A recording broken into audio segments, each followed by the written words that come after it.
we're going. Good, fantastic, marvelous stuff, lovely. Well, Rivera, first of all, thank you so much for your time. And speaking of time, so where I am, it's now just after 8 o'clock at night, and it's dark outside. But it seems to me like it isn't dark where you are. What time is it, and what's going on? So I live in Taos, New Mexico, which is in the United States and in the southern part of the United States. So we border Mexico. And it is about 2 o'clock in the afternoon here. And it's actually an overcast day because we're at high altitude. It's probably going to snow today. So we're very excited about that. Fantastic. I like the sound of that. And I came across your name and your work quite recently. So I was reading a magazine called Resurgence Magazine, and you wrote an article in that about non-violence, particularly in children's literature, which really caught my eye. And then, so since then, I've been finding out more about you, and I thought, you sound fantastic, and we must get you on the Accidental Show. But because it would be 3 o'clock in the morning when we do our show, so that's why we're doing this recording. So I think, isn't it wonderful that we have the technology to do this? I absolutely love it. Now, I have your book here, The Dandelion Instruction. Now, was this your first book that you wrote? No, I actually wrote another book called Steam Drills, Treadmills, and Shooting Stars. Was my first novel about coal and climate change and what it means to be alive in crazy times like this when we're very concerned about the state of the planet and human impact on it. Absolutely, wonderful. Well, I ordered this. It came to me as soon as possible. I only got it the other day, so I'm on chapter 4 at the moment.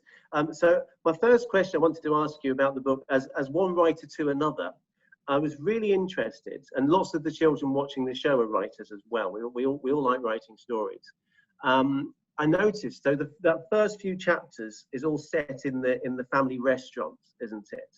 And what I noticed was that you've set the whole world and all the politics and everything that's going on by using speech. So there's not much of a narrator's voice saying, we're in this world, it's America, it's whatever dates, this has happened, these are the problems, here are the people. You tell us the whole story of what's going on so far, the whole setup, through speech, through dialogue. Do you remember, maybe it was a while when you wrote that, but do you remember making that choice to do that? How did that choice come about? That's a great question. So I grew up in the area of the United States where that starts. I moved there when I was 13 from a place just south of it in Maine. And what was different from where I was born to where the Dandelion Instruction starts is that the Dandelion Instruction starts in an area that is a French Acadian area, whereas the rest of Maine predominantly speaks English as its primary language. So when I moved there, I had lots of friends who now spoke French. Their grandparents certainly spoke French to them. And it's a very unique area and incredible people. So I wanted to pay homage to it in many ways and to honor the long legacy of resistance that the Acadians or les Acadiens have in that area. They have been culturally resisting English domination. First, the British seized the area and kicked them all out, actually. And then later on, the Americans kind of picked up where the British had left off. And so French was banned in the schools. Their culture was really cracked down on, but they continued to resist. And as I learned later, they actually have a long and pretty amazing history of resistance. One time they grow a lot of potatoes in the area. I grew up growing potatoes with my family too. And one time the price of potatoes was in contest and the farmers weren't making enough. So they took truckloads, like dump truckloads of potatoes to the border bridges between the US and Canada, and they dumped them onto the border bridges in protest, shutting down the international border until the price of potatoes was renegotiated. Oh. Incredible resistance in this area. Yes, wonderful, wonderful. I like the sound of that. It does sound like one of these little pockets of different. We had in the UK, people of Wales were discouraged, children in Wales were discouraged from speaking Welsh for many years. In the 1950s and 60s, it was pretty much illegal. And they, in schools in particular, children who were caught speaking Welsh would have to wear a sign around their neck saying "not Welsh." And the only way that you could get rid of that sign was by informing on somebody else for speaking Welsh. So really divisive behaviour. I'm afraid the English, we don't have the best history in terms of colonialism. But your work, from what I've read, is very much about an America which it feels like an America which could very easily happen, and in some ways very much has. I love your idea of the three men in the bathtub: the banker, the butcher, and the candlestick maker. Could you tell us what those three represent for you? Yeah, so in the United States, we have had a so-called democracy for a long time, for about 275 plus years. But what we struggle with right now is the fact that ordinary people don't have a lot of power in our system. Lots of studies have shown that ordinary people are not getting bills passed through our Congress, or our needs, particularly around economic justice and poverty, are not being met through our political system. And the people who are being listened to tend to be wealthy individuals, billionaires, and corporate interests, so business interests. And in the Dandelion Instruction, I wanted to call this a hidden corporate dictatorship. So it was a dictatorship because they're saying what's what and what should be, and it was hidden because we weren't calling it what it was. Right? We were pretending that we have citizen democracy, but we don't really. So in the novel, which is speculative, it's not based right in this moment necessarily, we look at what happens if ordinary people stand up for a change. When they say, this is not okay, and we want to see an immediate change. How do those who are in power fight back? And what can ordinary people do with the tools of nonviolent struggle to change the way that their government works? And of course, we're seeing this all over the world all the time. The United States is really in the middle of a long conversation about this. We tend to look at it we tend to do a lot of protest movements in terms of other issues, but we really need to have a deep and substantial conversation about who's in charge of our government and who's benefiting from that. Yes. Now, you mentioned non-violent demonstration. Can you tell me what the difference is between violent demonstration and what is non-violent demonstration? Right. So there's a lot of definitions about what nonviolence is. It can be a philosophy, it can be a way of life, it can be a spiritual practice, it can be a set of tools for making change, it can be a set of policies or practices in our world. Things like restorative justice versus punitive justice might be considered a nonviolent practice. Treating the earth with respect and not destroying a forest or doing a terrible mining project might be a way of having nonviolence towards the earth. So it's a really big word, right? Yeah.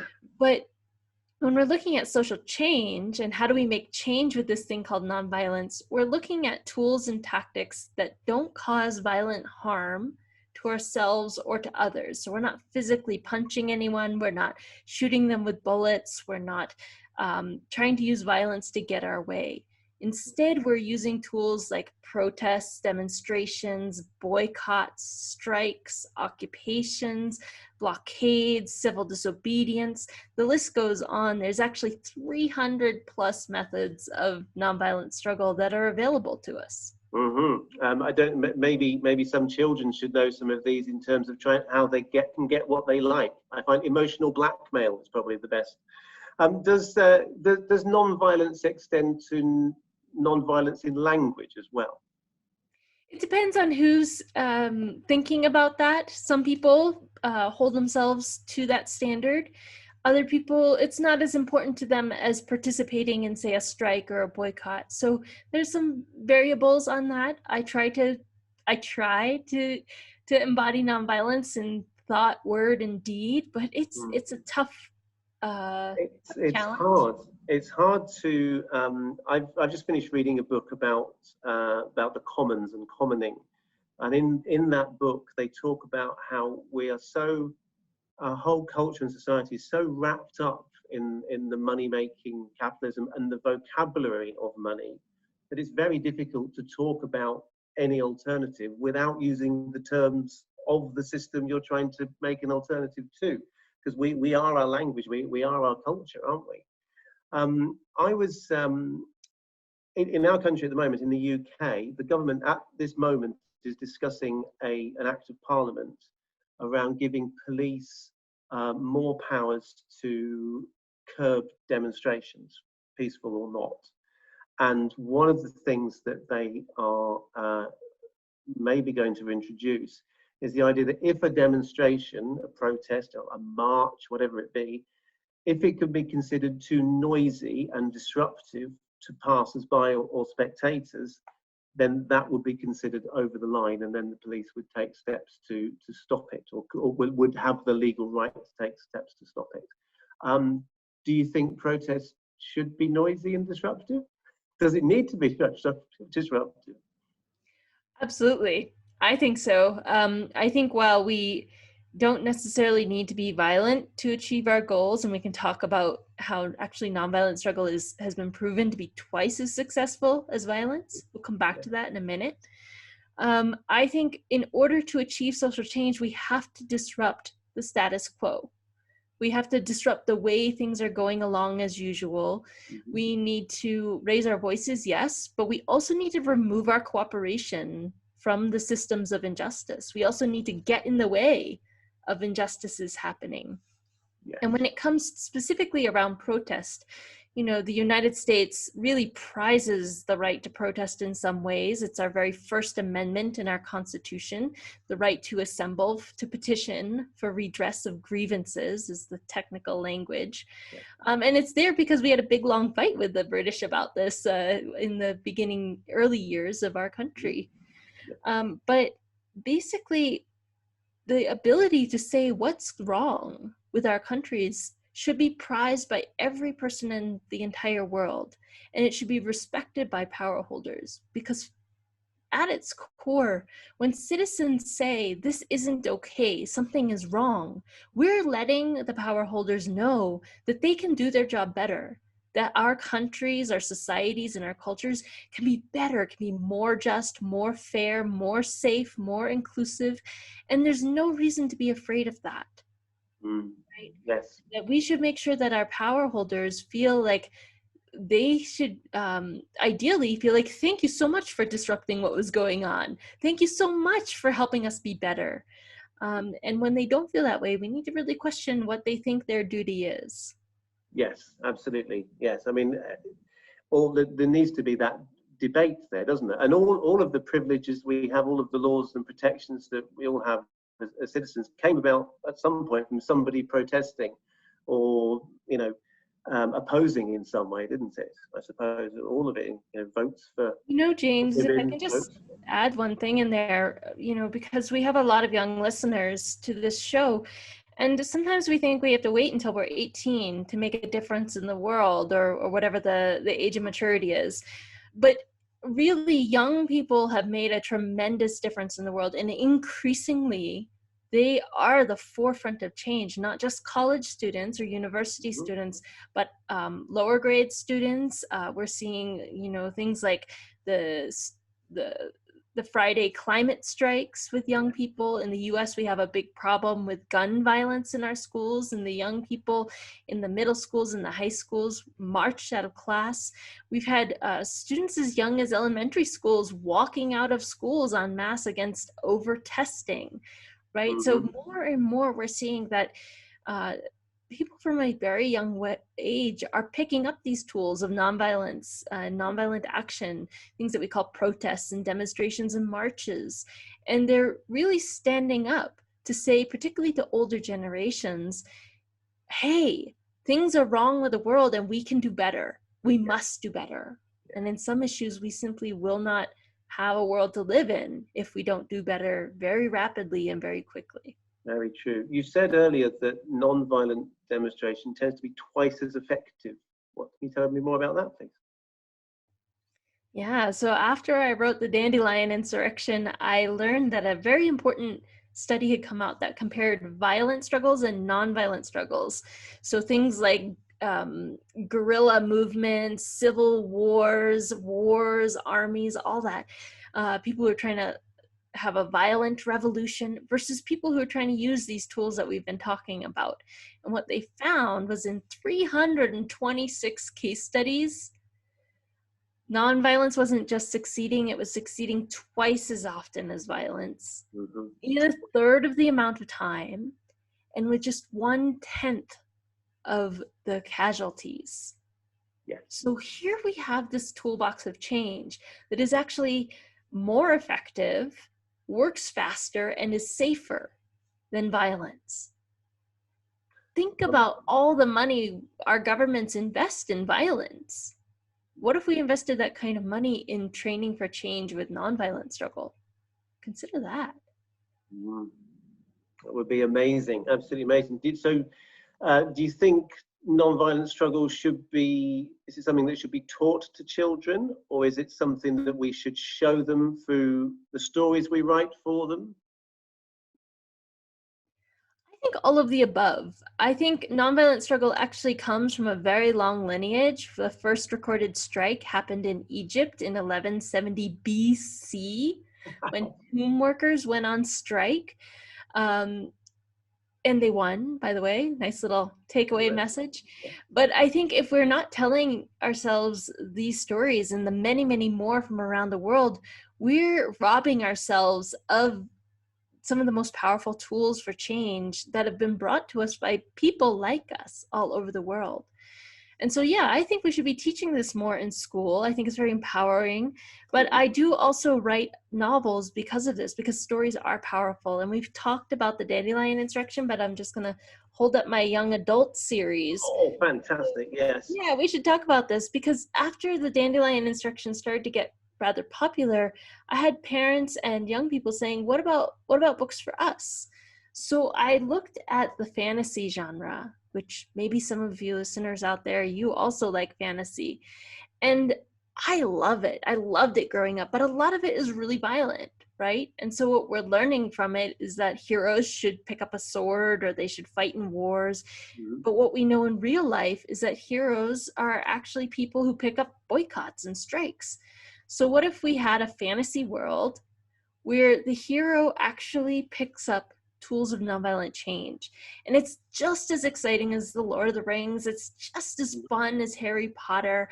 It's not boring and stodgy.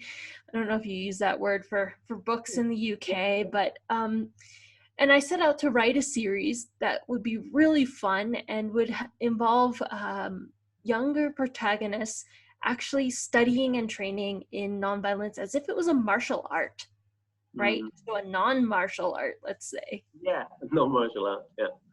That's great. Well, I didn't know about those books. We will get those on sale from our bookseller, the show's official bookseller. Wonderful, absolutely amazing. What else did I want to ask you? Have you seen the new Disney film, Raya and the Last Dragon? I haven't, but I've heard interesting things about it. I don't want to spoil anything for anybody. So it's based in a version of medieval China, I would say. And there's a country which is made up of disparate nations who've been warring, and then they're trying to bring them all together. And the hero of the story is a girl called Raya, and she has an enemy in the story, and she tries fighting, but there's a lot of fighting goes on, but at the end they work together. However, they are working together to fight the real darkness.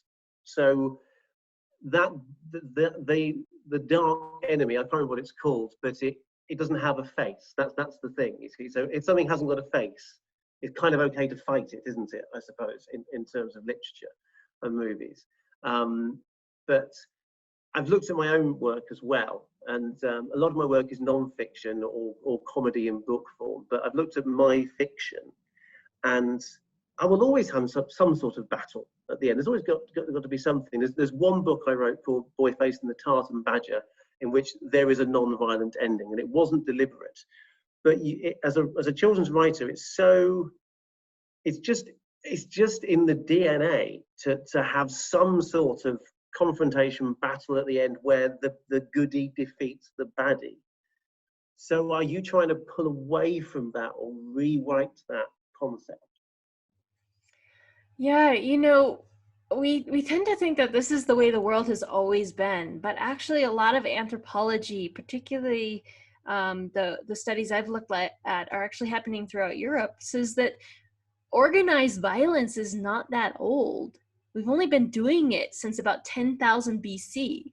Now that may sound like a long time, but actually humans have been around and doing stuff for 2 million years. So it's really just a little drop in the bucket, right?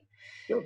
So why did we start to tell stories where the goodies have to defeat the baddies with violence, right? These are narratives and stories that teach us how to behave in the world. And it was very convenient when we wanted to invade other countries or stop somebody from invading us, when we wanted to go plunder some other country, when we wanted to set up a country. Like the foundation of the United States is based on violent colonialism.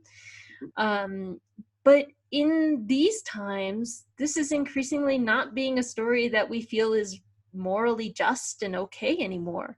So we need to dig deeper, and we need to look back in our own culture's history, but then we can also learn from other cultures.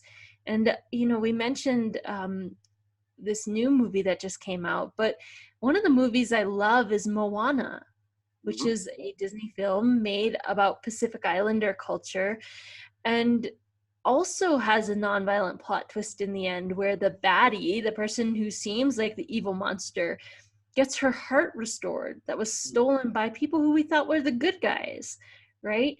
So they had to repair the harm that they had done, and in so doing, they transformed the monster into actually the goddess that can heal the problems that their world is facing. Yeah. To me, this is a very powerful story. It has a lot to do with things that we need to do in our own world, right? Where we're not going to just kill the people we disagree with. Some of them may be our neighbors, our family members. Some of them may be political leaders, and we might not want to use violence to kill them. Some of them may be people that believe in racism or believe in sexism or xenophobia, or classism, and we don't want to just annihilate them. We want to solve the problem and change their hearts and minds. And to do this, violence is never going to get us there. So we need these other tools that help us say no to the harm, right? So we can all put up this hand and say, this has to stop. But we can also say yes to the solution. So we can reach out this other hand of nonviolence and say, yes, there is a way forward. Yes, we still respect you in your common humanness with us. But this belief you have, or this way of behaving you have, has to stop, right? To me, stories rooted in that are what we need to tell. And those are the kind of stories that I try to tell in my novels, not because it's naive and unrealistic, but because actually it is the most pragmatic, best storytelling that we can be telling for what we need to do in our world. Wonderful, thank you. Rivera, could you tell us about your home, please? Because I noticed, I think the sun's come out a bit now, hasn't it? And I can see, it looks like you're inside, but I can see large plants and trees inside. The bench you're sitting on looks like it's been made out of earth and bottles. Where do you live? What home do you live in? So this is a really exciting kind of architecture. It's called an Earthship house, and it is actually built into the earth. So you see where those windows are up there? That's actually the ground out there. And what that means is that it's kind of like a hobbit hole, right? You guys know hobbits. And what it means is that the earth itself stays at about 50 degrees Fahrenheit year round. Probably that's around 0 Celsius, maybe a little bit warmer. Yeah.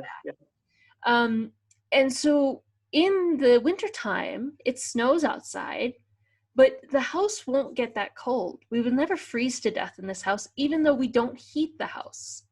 In fact, the only heat that we have in this house comes from these windows. As you can see here, I'll tilt this back just a little bit. Those windows go from about my hip height all the way up to the ceiling, and they face the south. Mm-hmm. And when they face south, it means that all the sunlight from the earth is coming in and warming the whole house. So in the winter, we don't need to heat the house. But you can't see it in this photo, but there's actually a little overhang above these tilted windows. And as the earth rotates throughout the year, in the summer, the sun will be up here and it will end up shading the house. So only those planter beds are in the sunlight, and the rest of the house is being kept cool by the shade and by the earth, which is still at that relatively even keel temperature.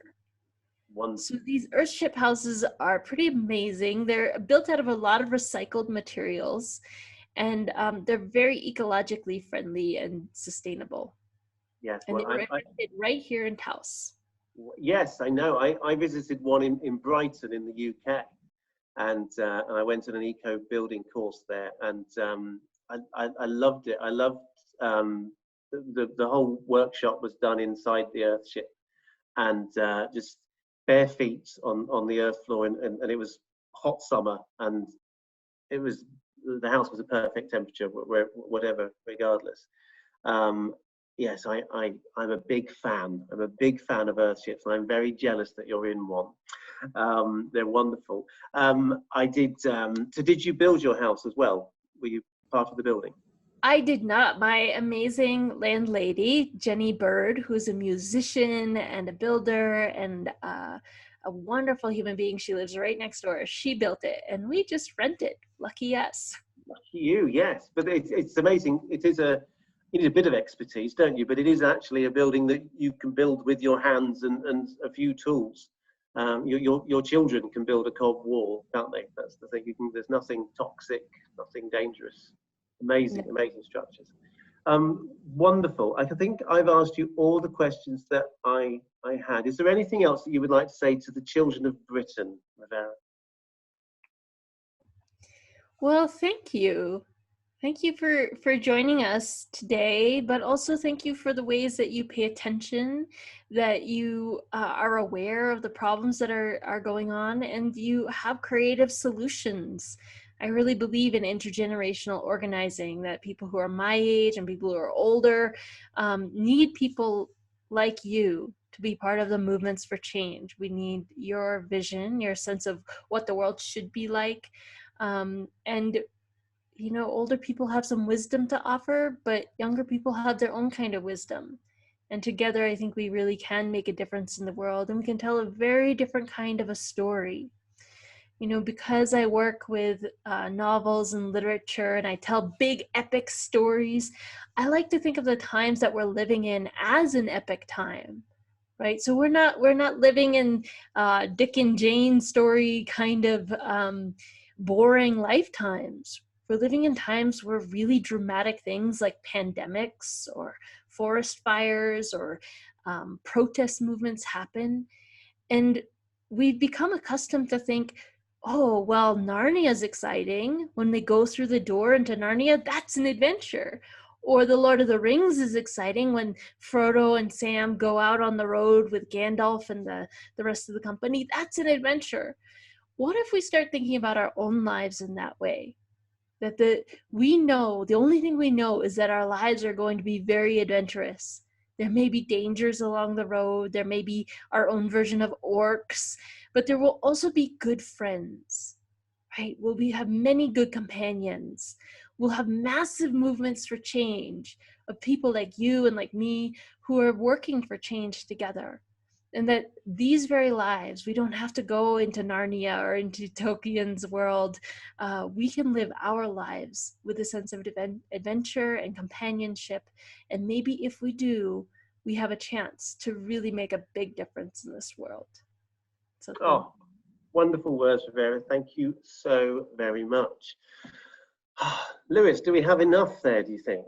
Yeah, that's fantastic. I'm just looking through your website. Is it all right if I sort of steal a few images from there to sort of, there's a lovely one of you in that room and things like that. Is it okay if we sort of steal those and sort of drop those into the article, if that's okay? Yeah.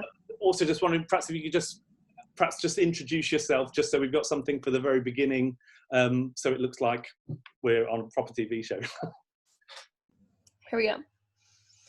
So I'm Rivera Sun. I'm an author and an activist. I live in the United States, and I also run a service called Nonviolence News, where I get to collect 30 to 50 stories of nonviolence in action each and every single week from all over the world.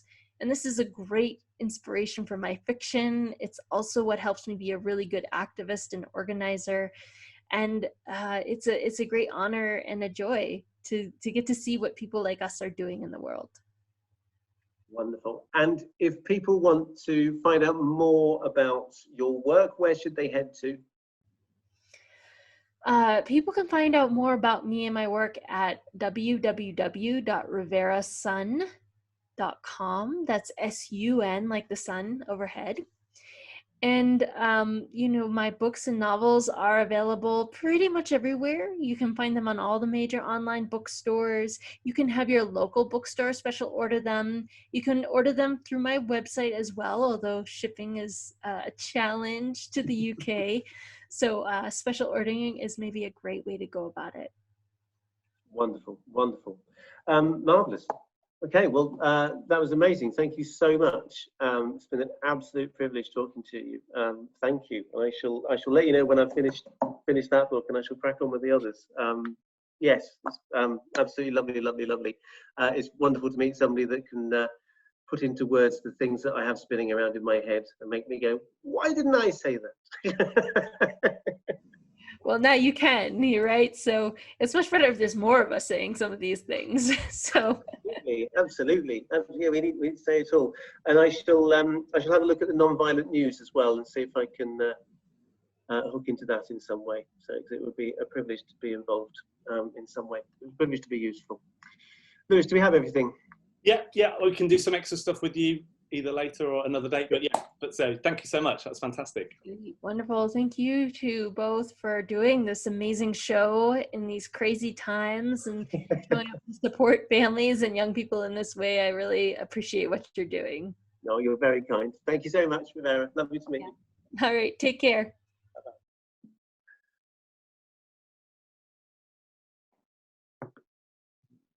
Format do you want that audio file in? Do you prefer it in WAV or do you prefer it in MP3? Whatever's it. I mean, WAV is obviously better, but that might be bigger. So if it's easier to just convert it to MP3, and that will probably make it easier to email, I would say. So yeah. Okay, great.